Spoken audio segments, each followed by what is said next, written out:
اعوذ باللہ من الشیطان الرجیم بسم اللہ الرحمن الرحیم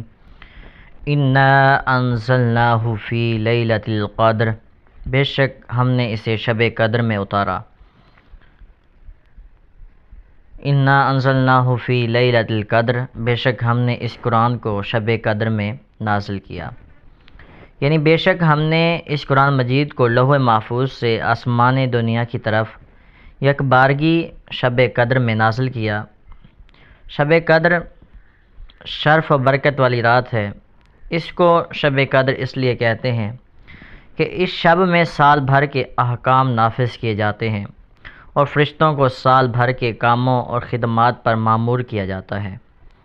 اور یہ بھی کہا گیا ہے کہ اس رات کی دیگر راتوں پر شرافت قدر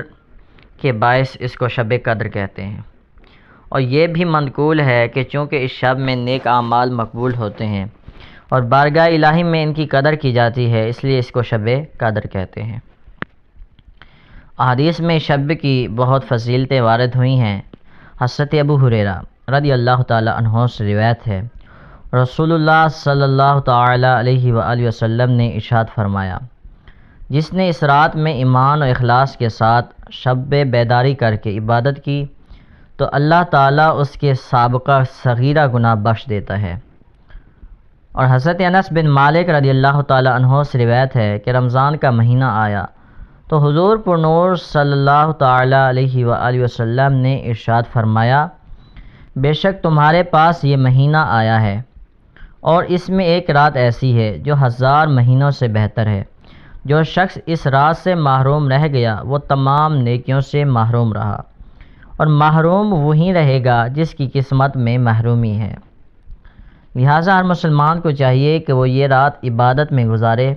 اور اس رات میں کثرت سے استغفار کرے، جیسا کہ حضرت عائشہ صدیقہ رضی اللہ تعالی عنہا فرماتی ہیں، میں نے عرض کی، یا رسول اللہ صلی اللہ تعالی علیہ وآلہ وسلم، اگر مجھے معلوم ہو جائے کہ لیلۃ القدر کون سی رات ہے تو اس رات میں کیا کہوں؟ ارشاد فرمایا، تم کہو، اللہم انک عفو کریم تحب العفو فاعف عنی، اے اللہ بے شک تو معاف فرمانے والا، کرم کرنے والا ہے، تو معاف کرنے کو پسند فرماتا ہے، تو میرے گناہوں کو بھی معاف فرما دے۔ نیز آپ رضی اللہ تعالی عنہ فرماتے ہیں، اگر مجھے یہ معلوم ہو جائے کہ کون سی لیلۃ القدر ہے تو میں اس رات میں یہ دعا بکثرت مانگوں گی، اے اللہ میں تجھ سے مغفرت اور عافیت کا سوال کرتی ہوں۔ یاد رہے، سال بھر میں شب قدر ایک مرتبہ آتی ہے، اور کثیر روایت سے ثابت ہے کہ وہ رمضان المبارک کے آخری عشرہ میں ہوتی ہے،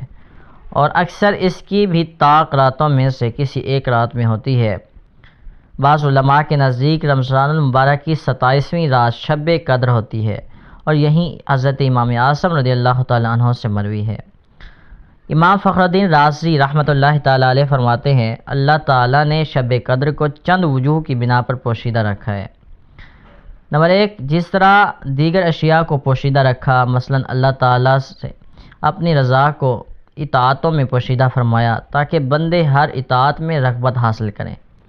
اپنے غضب کو گناہوں میں پوشیدہ فرمایا تاکہ ہر گناہ سے بچتے رہیں، اپنے ولی کو لوگوں میں پوشیدہ رکھا تاکہ لوگ سب کی تعظیم کریں، دعا کی قبولیت کو دعاؤں میں پوشیدہ رکھا تاکہ وہ سب دعاؤں میں مبالغہ کریں، اسم اعظم کو اسماء میں پوشیدہ رکھا تاکہ وہ سب اسماء کی تعظیم کریں، اور نماز وسطیٰ کو نمازوں میں پوشیدہ رکھا تاکہ تمام نمازوں کی پابندی کریں، توبہ کی قبولیت کو پوشیدہ رکھا تاکہ بندہ توبہ کی تمام اقسام پر ہمیشگی اختیار کرے، اور موت کا وقت پوشیدہ رکھا تاکہ بندہ خوف کھاتا رہے۔ اسی طرح شب قدر کو بھی پوشیدہ رکھا تاکہ لوگ رمضان کی تمام راتوں کی تعظیم کریں۔ نمبر 2، گویا کہ اللہ تعالیٰ ارشاد فرماتا ہے، اگر میں شب قدر کو معین کر دیتا اور یہ کہ میں گناہ پر تیری جرأت کو بھی جانتا ہوں، تو اگر کبھی شہوت تجھے اس رات میں گناہ کے کنارے لا چھوڑتی اور تو گناہ میں مبتلا ہو جاتا تو تیرا اس رات کو جاننے کے باوجود گناہ کرنا لا علمی کے ساتھ گناہ کرنے سے زیادہ سخت ہوتا، بس اس وجہ سے میں نے اسے پوشیدہ رکھا۔ نمبر 3، گویا کہ ارشاد فرمایا، میں نے اس رات کو پوشیدہ رکھا تاکہ شرعی احکام کا پابند بندہ اس رات کی طلب میں محنت کرے اور اس محنت کا ثواب کمائے۔ نمبر 4، جب بندہ شب قدر کا یقین حاصل نہ کرے گا تو وہ رمضان کی ہر رات میں اس امید پر اللہ کی اطاعت میں کوشش کرے گا کہ ہو سکتا ہے کہ یہی رات شب قدر ہو۔